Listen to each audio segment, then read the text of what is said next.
अस्सलाम वालेकुम जी। Sizing recipe calculations हम कर रहे हैं। तो इसमें अब हम अपनी सेकंड एग्जांपल देखते हैं। ये फार्मूले हमने देख लिए हैं। कंसंट्रेशन का फार्मूला, ठीक है जी। आपका साइज एड ऑन का फार्मूला जिसे साइज परसेंटेज भी कहते हैं, ठीक है। और देन आपने साइज पिकअप परसेंटेज का फार्मूला देखा। किन चीज़ों पे साइजिंग रेसिपी डिपेंड करती है वो हमने पैरामीटर्स देखे, फैक्टर्स देखे। एक एग्जांपल की थी जिसमें हमने सिंपल सॉलिड कंटेंट्स फाइंड किए थे, ठीक है जी। नेक्स्ट एग्जांपल करते हैं जी। Suggest a recipe to give the concentration of 11% with the ratio of sizing material. उन्होंने कहा है कि एक रेसिपी सुजेस्ट करें जिससे हमारी कंसंट्रेशन 11% आए, ठीक है। 11% मीन्स के हमारे सॉलिड कंटेंट्स उसमें इस तरह से हों कि वो 11% उसकी कंसंट्रेशन बने, ठीक है जी। तो ये ऐसे ही है कि अगर आपके पास 100 kg की एक रेसिपी है, उसके अंदर सॉलिड कंटेंट्स आपके 11 kg हैं, तो 11 डिवाइडेड बाय 100 इंटू 100 आपकी कंसंट्रेशन 11% आ जाती है। अच्छा, अब उन्होंने कहा है जी with the ratio of sizing material. Sizing material की रेशियो दे दी है, स्टार्च, पीवीए, एक्रिलिक, ये चीज़ें डालनी है, ठीक है। 3 टाइम्स स्टार्च है 0.75, पीवीए है 0.25, एक्रिलिक है। The volume of liquid is 650 litre and steam condensation is 12%। Total 650 litre की रेसिपी बनानी है। स्टीम कंडेंसेशन 12% है। स्टीम कंडेंसेशन क्या होती है? जब हम कुकिंग करते हैं कुकर के अंदर, तो क्योंकि हम स्टीम के ज़रिए कुकिंग करते हैं, स्टीम अब दो तरह से होती है, एक डायरेक्ट हीटिंग करते हैं और दूसरी इनडायरेक्ट हीटिंग करते हैं। तो नॉर्मली हम इसमें डायरेक्ट हीटिंग कर रहे होते हैं जिसमें पाइप्स के अंदर होल्स मौजूद होते हैं। उन होल्स के ज़रिए स्टीम जो है वो कुकिंग के लिए रेसिपी के अंदर आ रही होती है और उसको हीटअप कर रही होती है। अब जब वो स्टीम उसको डायरेक्टली हीटअप करेगी तो कुछ स्टीम जो है वो भी वाटर में कन्वर्ट हो जाती है, उसको स्टीम कंडेंसेशन कहते हैं। अगर ये स्टीम कंडेंसेशन हम ऐड नहीं करेंगे अपनी कैलकुलेशन के दौरान, तो हमारी रेसिपी की विस्कोसिटी या कंसंट्रेशन चेंज हो जाएगी, ठीक है। मसलन हम कहेंगे यार कि ये तो इतनी गाढ़ी नहीं है, ये तो ज़्यादा पतली हो गई है, ठीक है, इसकी विस्कोसिटी कम रह गई है। इसकी क्या वजह हुई है? इसकी वजह कि हमारी जो स्टीम थी, डायरेक्ट स्टीम, वो भी पानी बन के रेसिपी के अंदर ऐड हो गई। तो इसलिए उसको पहले ही कैलकुलेट कर लिया जाता है कि वो कितने परसेंट स्टीम जो है, मसलन 100 kg के अंदर 12%, 12 kg जो है या 12 लीटर, 100 लीटर में से 12 लीटर वाटर स्टीम के ज़रिए उसमें ऐड हो जाता है। तो ये पहले क्वेश्चन में दे दी गई है। अच्छा, अब है जी मॉइस्चर इन साइजिंग मटेरियल्स। मुख्तलिफ जो साइजिंग मटेरियल्स होते हैं उनमें मुख्तलिफ अमाउंट ऑफ मॉइस्चर मौजूद होती है। मतलब स्टार्च के अंदर अगर 100 kg का बैग है तो उसमें 15% मॉइस्चर होता है, ठीक है। कोई भी मटेरियल टोटली 100% ड्राई नहीं होता, थोड़ा सा मॉइस्ट होता है। मसलन स्टार्च है, अगर 100 kg का बैग है तो 15% मॉइस्चर और 85% उसके अंदर सॉलिड कंटेंट्स होंगे, ठीक है। इसी तरह पीवीए है, उसके अंदर 6% मॉइस्चर होगा और 90, बाकी जो 94 kg होगा वो सॉलिड कंटेंट्स होंगे। एक्रेलिक जो लिक्विड फॉर्म में होता है, सेमी लिक्विड टाइप होता है, इसमें 75% मॉइस्चर होगा, लिक्विड होगा, और 25% सॉलिड कंटेंट्स होंगे, पेस्ट होगी ये। तो ये पहले से ही बता दिया गया है कि ये इतनी अमाउंट का मॉइस्चर होता है। हमने अपनी कैलकुलेशन के दौरान इसको भी मद्देनज़र रखना है जब सॉलिड कंटेंट्स फाइंड करने हैं। तो देखते हैं जी सॉल्यूशन। कंसंट्रेशन 11% गिवन है। Volume of size liquor 650 litre given है। Amount of solid material find करना है। सबसे पहले कंसंट्रेशन का फार्मूला हमारे पास गिवन है, अमाउंट ऑफ सॉलिड मटेरियल्स या amount of solid contents. Solid material है ये, ठीक है जी। अच्छा, आप ये सॉलिड मटेरियल फाइंड करते हैं, सॉलिड कंटेंट्स भी कहते हैं इनको। कंसंट्रेशन 11 और 650 जो वॉल्यूम था हमारा लिक्विड का वो इनटू 100 रीअरेंज किया। एक्स की वैल्यू आ गई हमारे पास 71.5 kg amount of solid materials या सॉलिड कंटेंट्स, ठीक है जी। अब 650 लीटर के अंदर 71.5 kg सॉलिड कंटेंट्स हैं, ठीक है। अब वो कौन कौन सी चीज़ें हैं, स्टार्च है, पीवीए है, एक्रेलिक है। अब इस 71.5 में स्टार्च कितना है, पीवीए कितना है, एक्रेलिक कितना है, ये इस रेशो के ज़रिए हमने फाइंड करना है, 3.75 और 0.25। सबसे पहले इन सब को हम कंबाइन कर लेंगे कि टोटल कितना बनता है इसका। मटेरियल रेशो स्टार्च 3 टाइम्स है, ये पीवीए 0.75, एक्रेलिक 0.25, इन सबको जमा किया तो ये सम ऑफ रेशो आ गया 4। अब amount of solid starch total कितना है 4 और स्टार्च इसमें से कितना है 3, तो 3/4 करूंगा मैं, ठीक है। तकरीबन ये 75% बनता है ना।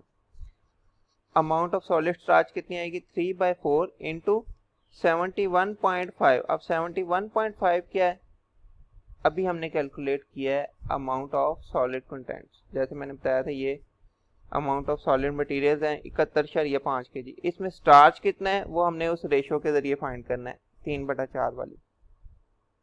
तो 3/4 इंटू 71.5 मल्टीप्लाई करेंगे 53.62 kg। 71.5 जो टोटल सॉलिड कंटेंट्स थे उनमें से 53.62 kg स्टार्च है, ठीक है जी। ये इस रेशियो से फाइंड किया है जो क्वेश्चन में गिवन थी। अब सेकंड स्टेप, स्टार्च के अंदर 15% मॉइस्चर होता है और 85% सॉलिड कंटेंट्स क्वेश्चन में गिवन है। मतलब अगर 100 में 15% मॉइस्चर होगा तो अंडरस्टूड सी बात है कि बाकी 85 kg सॉलिड कंटेंट्स होंगे। तो मैं ये लिख सकता हूँ कि 85 kg of solid starch is contained in 100 kg, ठीक है, कि 85 kg सॉलिड स्टार्च 100 kg के अंदर मौजूद होती है, 100 kg के बैग के अंदर। इसी तरह 1 kg of solid starch will be contained in 100/85 1 kg के लिए। इसी तरह अगर मेरे पास स्टार्च हो 53.62 kg of solid starch, it will be contained in 100/85 into 53.62, ठीक है। इसको 53.62 से मल्टीप्लाई कर दूंगा तो मेरे पास आ जाएगा 63 kg, ठीक है जी। अब मैंने क्या किया इसमें कि 100 kg के अंदर अगर 85 kg है सॉलिड कंटेंट्स, ठीक है, या कह लें 85 kg सॉलिड कंटेंट्स हैं 100 kg के अंदर, तो 53.62 सॉलिड कंटेंट्स कितने मटेरियल के अंदर मौजूद होंगे, ये 63 kg के अंदर 53.62 सॉलिड कंटेंट्स होंगे, ठीक है। ये विद वाटर है, ये विदाउट वाटर है। इसमें 15% अगर मैं मॉइस्चर ऐड करूंगा तो 63 kg स्टार्च बनेगी, ठीक है। क्योंकि जब हम बाय करते हैं या ऐड करते हैं तो हम विद मॉइस्चर स्टार्च ऐड कर रहे होते हैं, तो इसलिए हमने अपनी कैलकुलेशन में इसको विद मॉइस्चर लेना है। मतलब हमारे पास 100 kg का बैग है, उसमें से मैंने 63 kg स्टार्च निकाल लेनी है, ठीक है। अब उस 63 kg स्टार्च के अंदर 53.62 सॉलिड कंटेंट्स होंगे। नेक्स्ट है ये अमाउंट ऑफ सॉलिड पीवीए। अब हम पीवीए की फाइंड करते हैं, 0.75 इतनी रेशियो है उसकी 4 के अंदर, जैसे ये किया था 3/4 किया था, टोटल 4 थी और उसकी रेशियो कितनी थी 3 थी। अब इसकी रेशियो है 0.75 और टोटल 4 है, इंटू 71.5 ये टोटल जो सॉलिड कंटेंट्स है। 71.5 में हमारा पीवीए कितना है 13.4 kg, ठीक है जी। अब पीवीए में 6% मॉइस्चर एंड 94% सॉलिड कंटेंट्स, तो मैं लिख सकता हूँ कि 94 kg 94 kg of solid PVA is contained in 100 kg, 1 kg of solid PVA is contained in 100/94 and 13.4 kg of solid PVA is contained in 100 divide by 94 into 13.4, तो ये आ जाएगा 14.25। इसको राउंड ऑफ करके 15 kg आप लिख सकते हैं कि 13.4 kg जो PVA होगी सॉलिड कंटेंट्स वो 15 kg के अंदर मौजूद होंगे मॉइस्चर ऐड करके। ठीक है जी। इसी तरह एक्रेलिक हमने फाइंड कर लेना 0.25 के लिहाज से। अच्छा, इसी तरह एक्रेलिक फाइंड कर लिया जी 0.25 आउट ऑफ 4 और टोटल में से कि कितना निकला, तो एक्रेलिक आ गया 18 kg। अब हमारे पास स्टार्च भी आ गई, PVA भी आ गया और एक्रेलिक भी आ गया। सॉफ्टनर ये गिवन नहीं है इसकी रेशो, लेकिन ये भी निकालना होता है। ये 10% ऑफ स्टार्च वेट होता है। अब स्टार्च हमारे पास कितनी आई थी, स्टार्च हमारे पास 63 kg आई थी, इसका 10% कितना होगा 6.3 kg। 10% of 63, 10 divide by 100 into 63, 6.3 kg softener कोई भी हम डालेंगे साथ, जो राउंड ऑफ करके 7 kg लिख सकते हैं।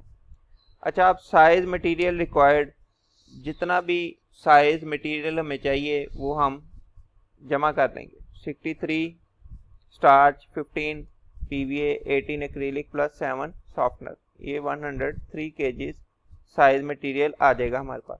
ये याद रखें ये विद वाटर है 103 kg, और जो हमारे पास 71.5 आया था ये विदाउट वाटर था, सॉलिड कंटेंट्स थे। अब हमने पानी की मिकदार फाइंड करनी है कि इन मटेरियल्स में कितना पानी डालेंगे कि हमारी कंसंट्रेशन कुकिंग के बाद 11% हो। अमाउंट ऑफ वाटर का फार्मूला होता है is equal to volume of liquid into 100 divided by 100 plus condensation minus size material. तो 650 लिक्विड है जो टोटल रेसिपी लिक्विड फॉर्म में 100 से मल्टीप्लाई किया। कंडेंसेशन जो स्टीम के जरिए मॉइस्चर ऐड होना है वो 12% है, 100 प्लस 12 माइनस 103 kg जो अभी फाइंड किया है हमने, तो हमारे पास वाटर अमाउंट आ जाएगी 472 लीटर्स। ठीक है जी, राउंड ऑफ करके 480 लीटर्स इसको कर सकते हैं। तो अब हमारी रेसिपी की आई फाइनल क्या आई है, 480 लीटर पानी चाहिए होगा हमें 480 लीटर। स्टार्च 63 kg ये फाइंड की है, PVA 15 kg, acrylic 18 kg, softener 7 kg। तो ये चीज़ें 5 इकट्ठी हम मिलाएंगे, उसकी कुकिंग करेंगे, और उसके बाद जब हम रेसिपी चेक करेंगे कि उसमें उसकी कंसंट्रेशन कितनी है, गाढ़ापन कितना है, तो वो होगी 11% जो क्वेश्चन में कहा गया था। अगर आप देखें दोबारा क्वेश्चन को, तो क्वेश्चन में पूछा गया है कि आप suggest a recipe to give the concentration of 11%, कि वो रेसिपी बताएं जिसके ज़रिए हमारी कंसंट्रेशन 11% आए। ठीक है, रेसिपी की रेशो दी थी और टोटल वॉल्यूम दिया गया था विद कंडेंसेशन ऑफ 12%। तो ये हमने फाइंड कर लिया रेसिपी। ओके जी, मिलते हैं नेक्स्ट वीडियो में। आई होप आपको कुछ समझ आई होगी। बाकी आप नोट्स से मज़ीद इसको देख सकते हैं, कुछ ना समझ आए तो आप कमेंट कर सकते हैं। अल्लाह हाफिज़।